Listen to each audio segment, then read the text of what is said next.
Rito is guided through a technologically advanced room by a woman. The confused boy follows her around to an isolated room with a double-sided window. The girl then reveals the other side window full of unclothed, desperate women, all willing to mate with Rito. He was in harem paradise. Welcome to the future. It is 2040 AD, and the world is technologically advanced beyond anything. Only people who want to work go to work, otherwise they can just relax. AI has taken over the world in terms of employment. Rito is an ordinary boy who is pursuing a medical degree hoping to become a doctor. However, he himself is plagued by a disease that doesn't have a cure yet, but he can still survive using the technology of cold sleep, or, as they call it, hibernation. For as long as the cure for the disease isn't created, Rito would be sleeping, waiting for the cure. On his final day, Rito decides to confess his feelings to his longtime crush Arisa.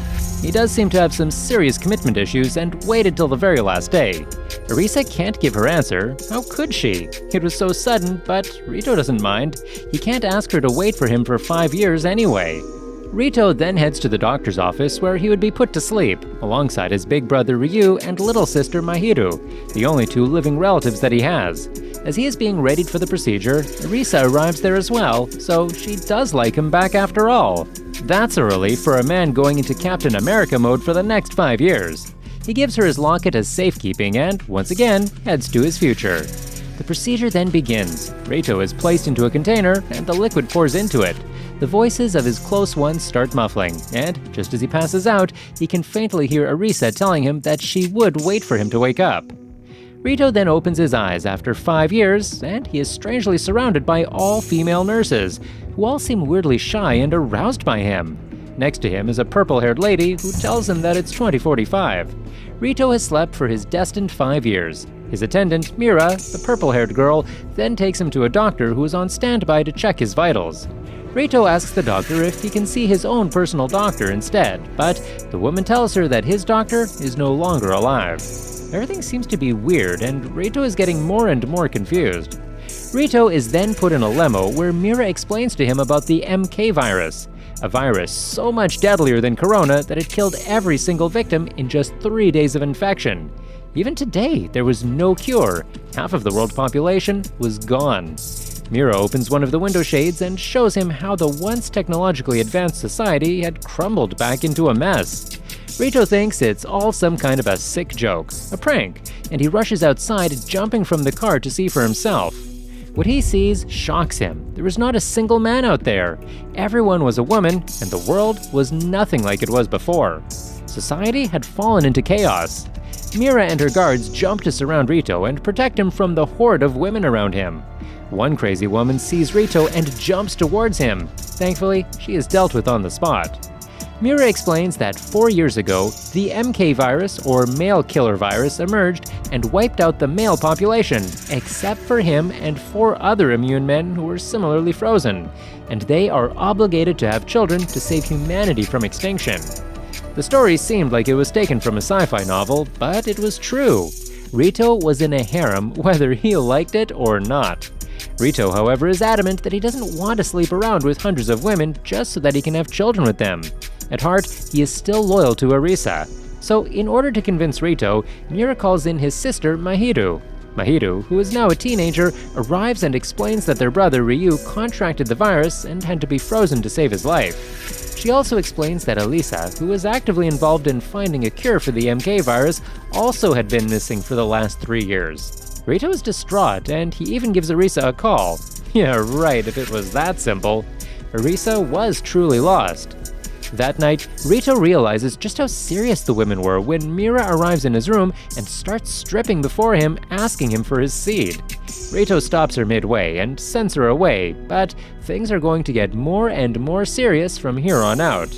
Rito comes up with a plan. The next day, when Mira takes him to see the catalog of women that he could choose and impregnate, Rito asks for 1 month's time for him to find Arisa. He tells her that if there was anyone he would end up hooking up with, it would be Arisa and no one else. Mira agrees, but says until Arisa is located, she will send a different girl to his room every night so that they can seduce him into impregnating them. It doesn't matter if he doesn't end up doing it, but she would keep sending the girls regardless. Elsewhere in the same facility is another man. They call him number 1, but his name is Kyoji Hino. He is one of the other immune men to the MK virus and was the first one to be awakened from the cold sleep.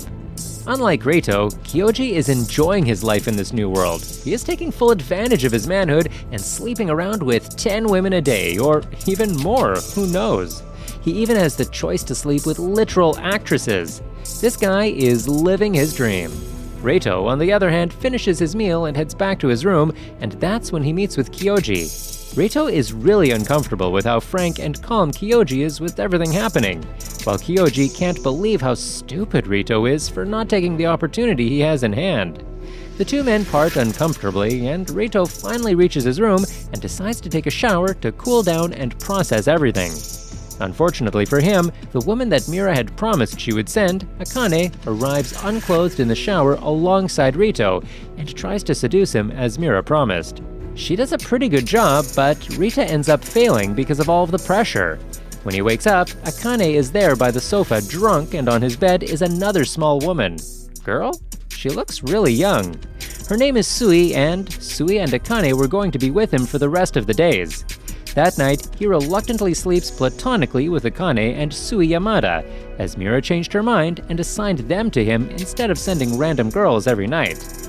One of them was his bodyguard and the other was his nurse. We will see who is who. The next day, Rito, Mira, Akane, and Sui examine Elisa's old laboratory for clues as to where she might have disappeared. Rito manages to get her stuff to be taken to his room where he can examine them. As the group is wandering around the lab, a strange woman in the shadows manages to release a literal bear into the premises. The bear approaches the group to attack, and Rito quickly jumps to save Sui as the bear walks toward her. Turns out the little girl was actually his bodyguard, and she literally ends the bear's life with just one kick to its head. Well, that's a surprise. Ronaldo would be proud. When Rito learns Elisa was working on a cure for the MK virus before she mysteriously disappeared, Rito decides to finish her work and appears on the news to relay his goal. Bold move, because since he is a rare commodity at this point, being a man, he would be in a lot of trouble because of this. Late that day, Rito finds a recorded message inside Elisa's old teddy bear. How convenient, where she reveals the MK virus is actually a man-made biological weapon. Despite knowing this mega secret, Rito decides to keep it to himself. He doesn't really know who he can trust. He, however, does confide to Mira that she resembles Elisa and apologizes for not producing babies, but she says working on a cure is indeed the better solution. Meanwhile, a council of women is having a meeting. They look really suspicious and seem to be the ones who have made this whole situation in the world. The council views Rito as a threat to their power and decides that it's time for another man to be revived. We are then taken back once again to 2040, the age where life was somewhat normal. Shota Doi is an introverted high schooler who pretty much gets bullied by everyone at his school because he has somewhat different tastes in music and life itself. The bullying the guy faces is relentless. Pretty much everywhere he goes, he gets tormented by his bullies. Especially Takamatsu and his girlfriend, Arisa, who just takes so much joy in torturing poor Shota. His only allies are his sister Mayu and his music teacher Yuzuki Hanyu, the only two people he holds dear in his life. However, just like Rito, Shota also gets the disease sometime in 2040, and he too ends up in the same cold sleep. 5 years later, Shota awakens to this new world with no men and is attended by a lady named Karen. Karen tells him about the MK virus and its effects on the world, to which Shota reacts surprisingly well. However, Karen tells him that despite everything, he is okay to resume his schooling in his old school. Shota is taken aback at first, but then remembers that the virus probably killed his bullies already and decides to go to school. Shoto, despite the time spent away in cold sleep, hasn't changed a bit, and is still the introvert that he was before. Minus the bullying and literally every other boy, life is pretty much the same for him. One thing that makes life a bit better is that his teacher Yuzuki is still alive, and she seems a bit too happy for him. So much happy that night, she comes to his room and offers herself to him. Shoto doesn't even flinch, and the two end up sleeping together. For the next few days, Shoto continues at school, trying to get along with the other girls, but his heart is set on his teacher. That day, when Shoto visits the nurse's office, he yet again meets with Yuzuki, and yeah, they end up doing it in school. Elsewhere, Karen reports to her superiors about the situation and how number 3, aka Shoto, was doing a decent job. The superiors ask her why they had to open up the school, and Karen reveals that everyone in the school came there before Rito's press conference, so they still think that Shoto is the only male alive, giving him more opportunities. Weirdly so, this is all a race between the women to see whose man got the most girls pregnant. A few days have now passed, and Shota has settled down pretty well into this whole new world. He has been sleeping with Yuzuki pretty much every day. However, life with infinite possibilities, when constricted to just one, gets a bit boring. 1 week later, Karen drags Shota to the swimming class. He is reluctant at first because he has always been a nerd, but he has no bullying to worry about now, so he eventually agrees. That night, on little notice, Natsu Ichijo, one of his classmates belonging to a really rich family, is assigned to be his temporary roommate. Karen tells him because of a faulty AC, but we all know this is just another ploy to seduce Shota. Natsu seems a bit too rich. She doesn't even know how to change her own clothes and asks Shota to help her out. The poor guy only has feelings for his teacher, but still ends up helping the girl. All day after that, though, he is troubled by super horny thoughts. He hadn't been seeing Yuzuki for a few days because she was on her period, and this new girl was throwing herself at him every day. Shota's troubles keep growing, so he calls the teacher to ask her if she felt bad that other girls were coming for him too. Yuzuka tells him not to worry, as he belonged to everyone and she didn't feel bad about it. This was all Shota wanted to hear. That night, Natsu comes into Shota's bed explaining how she couldn't sleep alone, and confesses that her father gave her an arranged marriage to a much older man until they were both killed by the MK virus. One thing leads to another, and well, the two end up sleeping together. When Yuzuki finally returns, Shota confesses that he slept with Ichijo and begs for forgiveness, but she says they all know and he belongs to everyone. This feels oddly strange to Shota. In fact, everything does feel that way. Almost everyone is always trying to please him and nothing bad ever happens to him. Something was definitely wrong. He confronts Karen and demands answers. Was this whole thing just a big experiment? Was he just a lab rat? Karen is amused that Shota was smart enough to figure it out in just a few days. She takes him before the class and says she reopened his old school to make him comfortable so he would mate and repopulate the planet. Just to prove the fact that all the girls there were for him, she asks every one of them to strip, and the girls just do it. Elsewhere, the Shady Council of Women from Japan decides that since number 2, aka Shota, isn't mating with anyone, Mira wasn't doing her job well, and they decide to remove her from the position of his attendant. With less than a month remaining for Rito to make the cure before he must mate, the situation inside the place is getting more and more intense by the minute. He is busy with the research, but hasn't made any progress at all when it comes to cracking the virus. Frustrated, he heads outside of the office and bumps into Maria Kuroda, who is running around with nothing but her lab coat on. The two of them fall on each other in a really awkward manner, which is seen by Ria Katagiri, Rito's new attendant. Katagiri, unlike every other woman in the anime, seems really hostile towards Rito. She looks like she just hates men. In order to research further into the virus, Rito and the group decide to go to Keimon City, the first place in Japan where the virus emerged. There, he has planned to interview an old woman named Taniguchi, the widow of the virus's first victim. On the train ride to the city, Rito realizes that Maria, who's pretty shy when it comes to talking to him, is actually really confident when it comes to discussing viruses. She was a virologist, and Rito finds her to be pretty trustworthy, just like Akane, Sui, and Mira. Katagiri, however, was not so easy to trust. At first, Taniguchi is not very open and doesn't seem to want to reveal much. She definitely knows something, but isn't really sure if she could trust the other people in the room. She doesn't cooperate at all and just ends up berating him. When they leave, it is revealed that Taniguchi is in contact with Arisa and wonders why Arisa will not reveal herself. Oddly so, she finds Rito and Arisa similar to each other. Back in their hotel, Rito is taking a bath and is forced to hide in a sauna when other women appear. Apparently, the concept of a male sauna had already disappeared. In the sauna, though, he meets up with an American named Chloe who claims to be a transfer student. The girl seduces Rito and tricks him into kissing her just as the others walk in, angering them. Later, Mira talks with Taniguchi about how honorable Rito is. She tells her how Rito is selfish and doesn't mate just because he is true to his love and wants to save the other men in the world. This convinces Taniguchi to share what she knows. However, someone sneaks in and poisons her IV tube, leaving her in critical condition. Before losing consciousness, however, Taniguchi asks that a photo of her and her husband be given to Rito. After getting nothing of value from Taniguchi, the group decide to visit the abandoned hospital in the area where the very first patients of MK virus were treated. However, there is nothing of importance in the hospital, and it clear shouts someone has removed evidence here.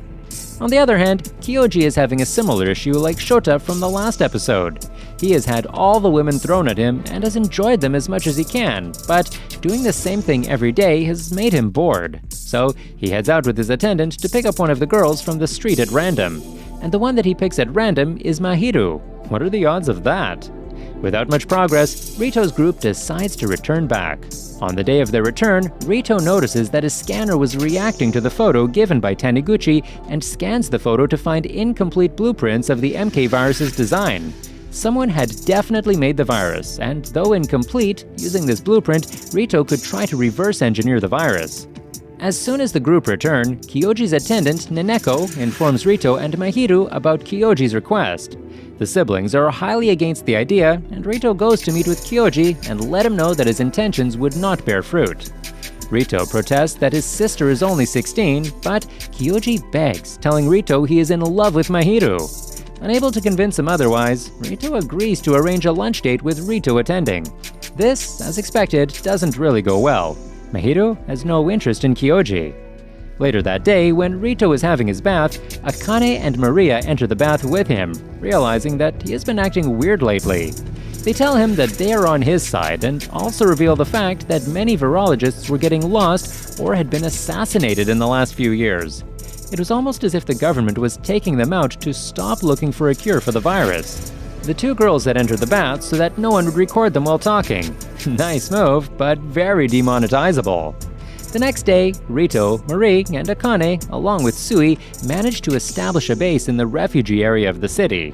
Marie even manages to create a network of computers off-grid from the government's inspections so that they can investigate the MK virus further.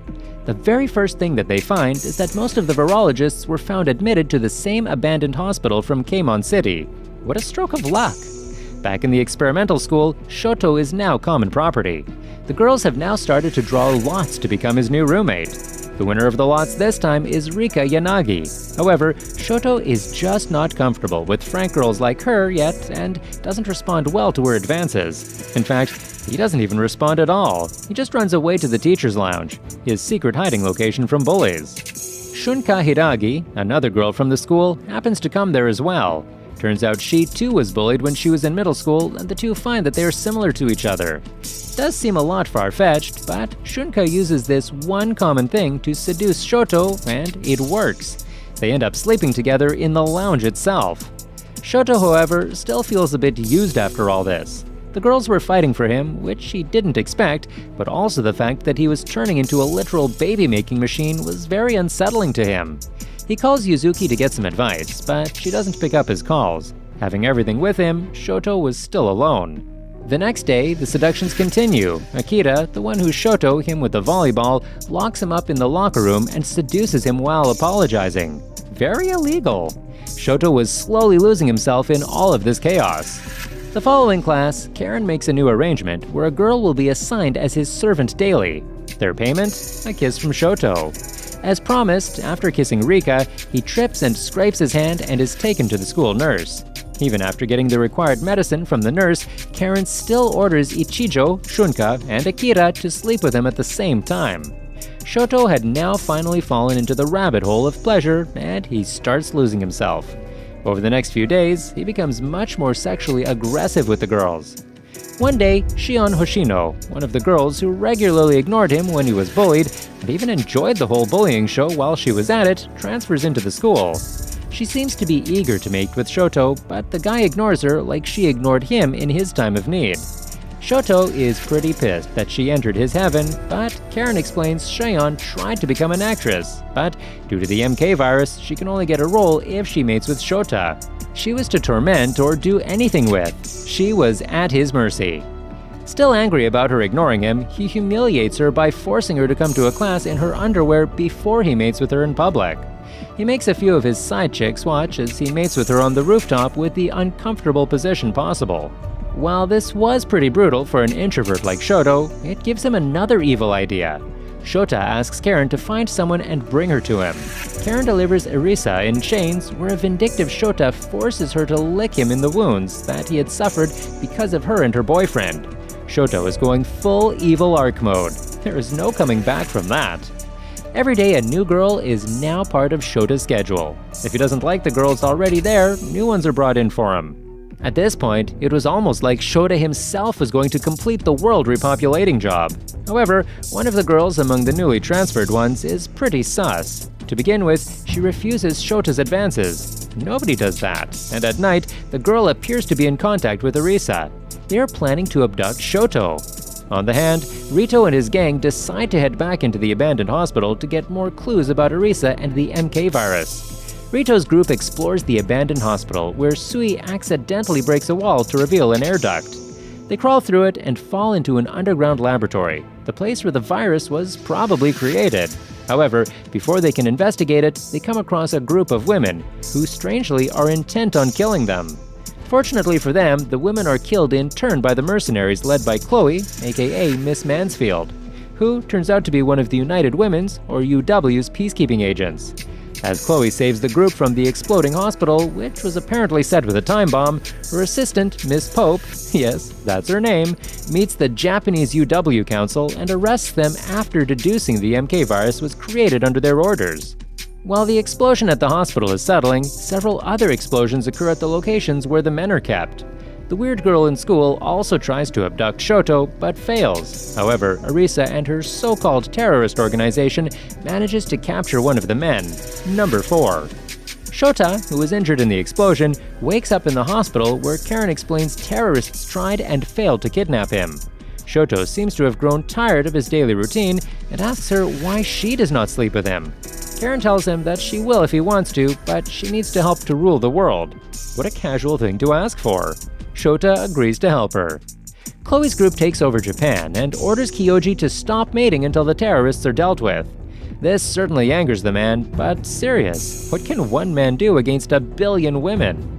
Elisa and the terrorist organization hack the airwaves of the worldwide television channel, and they reveal her group is called Izanami, who are not terrorists, but a group of rebels against the UW. They claim all the world leaders created the virus to wipe out men and create a world of only women, and that Izanami aims to save the men. The UW leaders were working on creating humans without men, so as soon as that happens, the men will all be killed, which is why the UW needed to be stopped. They demand all the men in stasis, and those who are awake to be turned over to them. After the telecast, Rito's group decides Chloe cannot be trusted and that they must escape. They rush to Rito's room to gather some stuff, but the room is already occupied by Shoto, who seems to have undergone a plastic surgery, and Karen, who is turning out to be an actual Karen. Just can't stand her at the moment. In a flashback, it is revealed that Karen performed a procedure on Shota to make him slightly older and no longer need glasses. Or, in other words, Shoto got the Kardashian makeover. Meanwhile, Rito meets Mira and urges her to escape with them, but she will only agree if he mates with her, which he refuses. Suddenly, Miss Pope arrests them. It was their plan to take Rito to Japan in the first place, saying they will be taken to America, but Ria and Maria knock her out and they escape to Mahiru's refugee friends. Back at the UW headquarters, Shota and Karen make a deal with Chloe to allow Shota to keep mating and make Karen the ruler of Japan. Rito's group then gets on a ship owned by Izanami that is headed to Taiwan, but Ria and Mira stay behind and are arrested. The ship lands where Rito finally reunites with Arisa.